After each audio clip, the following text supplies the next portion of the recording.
Welcome back to Abundant Living with Cynthia and Galena Strelkop. This is episode 5. I can't believe that we're already to episode 5. And today I'm going to show you reupholstering. We're going to have a little omelet cooking. And I wanted to talk to you about my beloved sofa. This is a down stuffed sofa and it's a little bit worn, but like an old friend, you don't throw it away.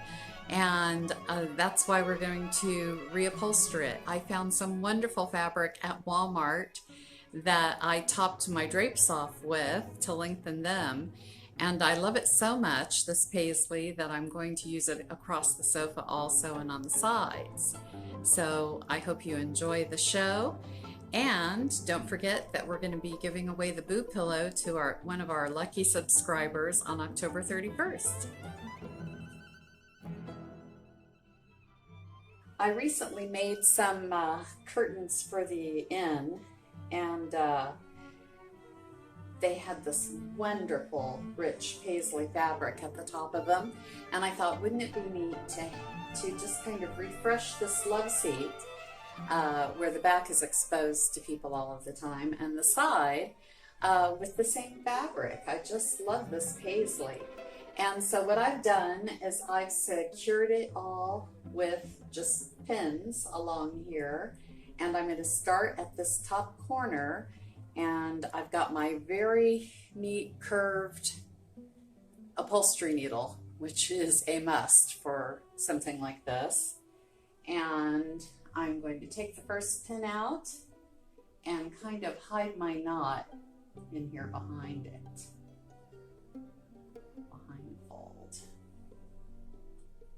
And I'm actually doing this with copper thread, so it's probably not real easy to see, but I'm just catching the upholstery that's already on the love seat with my thread, and I'm securing the corner with 3 or 4 stitches before I go on.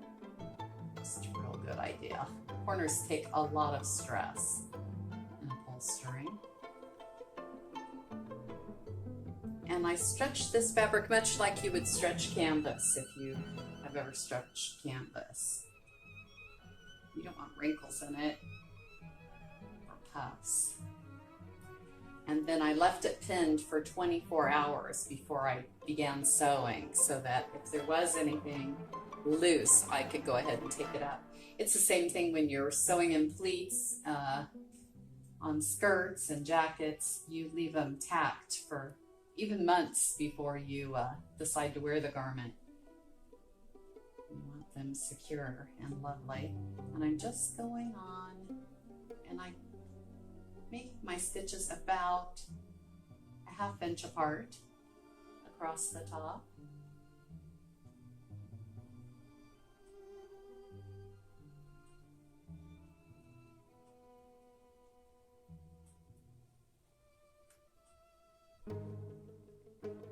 And I'll continue on, and I'll catch you up when I'm going down one of the sides. So when you have a piece of furniture that has piping, you want to go all the way with your needle to the piping and just catch the edge of your new fabric and pull it taut. Okay. Not so taut that you break your thread, but you want to be stretching this fabric. And then when I get to the bottom of this piece, I will bring you along with me so I can show you how I actually stretch it down, fold it, and then do the sewing. I hope you really enjoy upholstering. I learned it, like I said, at 9 with my grandmother, and it's been a really great skill to have, and I'm sure it saved me thousands of dollars, both in furniture and in reupholstery fees. So give it a go, just get the proper tools. You need a basic sewing kit, your thread, your needle, and the right needle. Always use the right tool.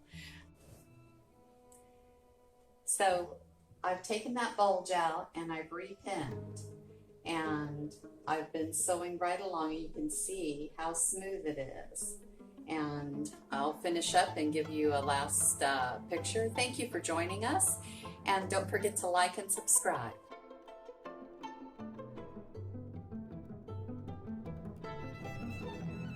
I got up this morning really missing Paris. Of course, we can't go to Paris during the time of COVID, so I'm going to do the next best thing. I went to the refrigerator and I saw what I could put together, and I'm going to make a little omelet today and have a little French music with my breakfast. So I invite you to come along. So I'm going to start by putting some extra virgin olive oil into my pan and just heating that up on medium.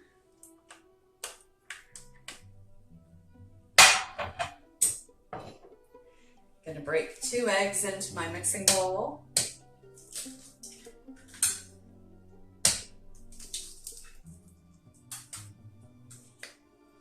Add some half and half.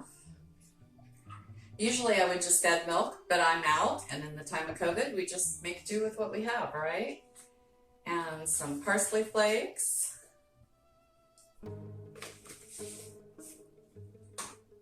Some chopped onion.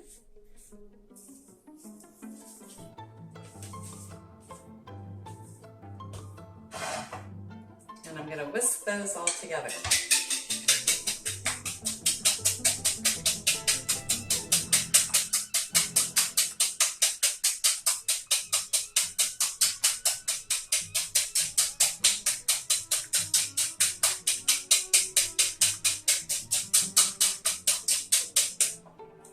Turn my heat up just a little bit on my fry pan now.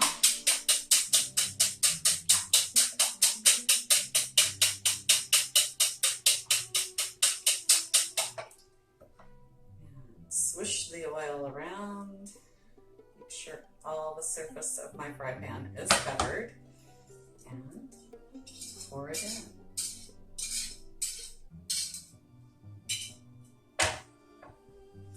And I'm just going to put a cover on there, and while my omelet is making, I am going to make some toast. Toast is such a comforting thing. So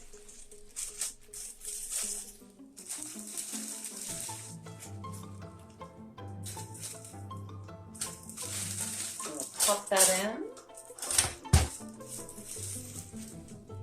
And then I was searching through my refrigerator and I came up with a thing of olives and a little bit of marmalade and butter, and I'm going to have breakfast. Well, my toast is up and on my plate. My omelet is done. Take a little bit off. I'm just going to close it. It's this perfect color. I like my omelets just a little brown on the bottom. Put it on my plate. And I've got these beautiful Kalamata olives.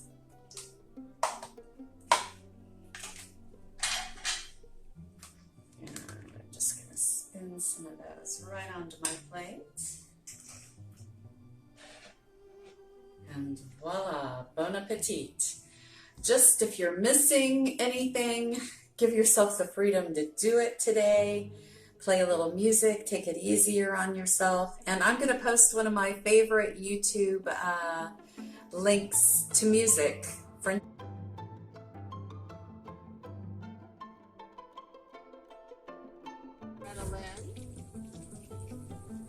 Hiding back over here is Reba McEntire, and behind me is Wynonna Judd. Loretta is definitely the hog of all the walks. She's also the tour guide. When anybody new comes to the farm, she takes them all over and shows them the farm. She shows them the pond and the orchard and all the pastures. Hello, Reba. Hello, darling. Yeah. You don't want to get their top fiber up here wet. That'll ruin your coat. And you just want the legs. Here's the baby. Here's the baby. Come on, Wynonna. Don't be shy. There you go. So when they lay down like that, that's called pushing.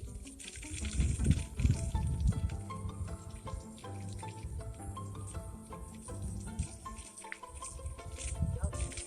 There you are.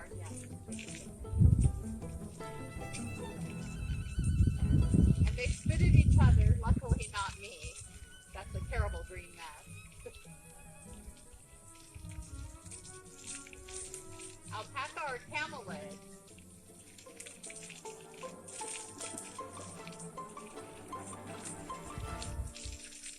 And our alpaca are wakayas. There's another kind of alpaca called Surrey.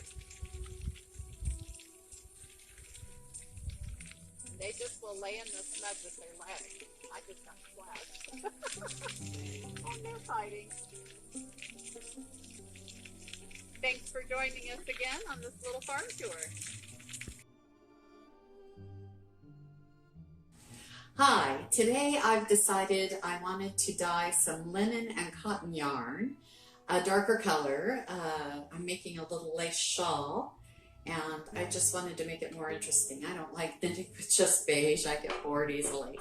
So with cotton, you have to add salt to set your dye colors. First, I'm going to dip this yarn into pretty hot water so that I'm not going to shock the yarn, and let that soak up for a minute. Then I've got a pretty hot tea kettle over here, and I've just taken table salt and filled the bottom of my dye vat with the salt, and I want to dissolve that first.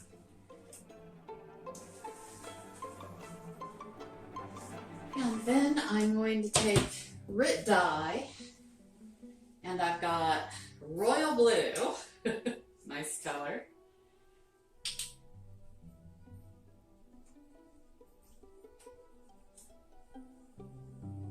And I put that in.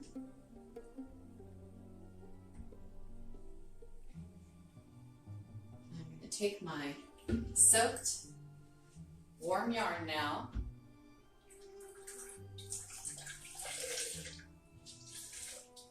To make a variegated yarn, I am just going to put 2 ends in it and leave the middle out. So they're in there. I'm going to add a little bit of black to deepen the color in some places. And I think just down here at the edge.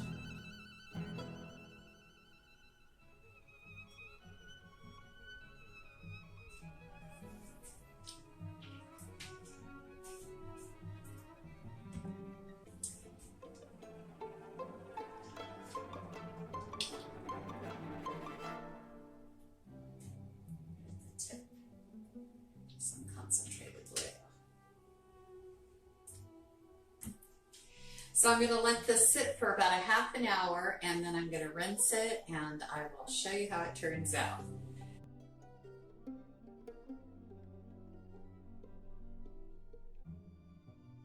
The way to break an innkeeper's heart is to put spots of coffee or blood on her fine linens. It costs about $500 to dress a bed properly for a bed and breakfast. So when one of these tragedies happens, I first don't panic. There's a couple of ways to fix them. The number one wonderful thing you can do is just Q-tips and bleach. So I've dipped my Q-tip in bleach, and I'm just gonna lightly rub on this spot. Part of the problem is nobody told me they had an accident, so I don't know what the accident is. Is it makeup? Is it coffee? Is it blood? Did they have a bloody nose? Kind of a strange thing to happen down here at the foot of the bed, but we just don't know. It's a mystery spot. So I just gently and patiently dip my Q-tip into bleach and rub at the spots. Now, you will have to neutralize the bleach, but as you can see, this nasty little stain is completely gone. And there's another small one just below it. Got my finger under there. So just a little dab of water after I'm through, and the tragedy is over. However, if this had not worked, then you could still take some white embroidery floss and satin stitch over the stains if they're small like that. If it's huge and it's chocolate, you know, You may have to actually replace your linens, and you may have to send the guests a bill.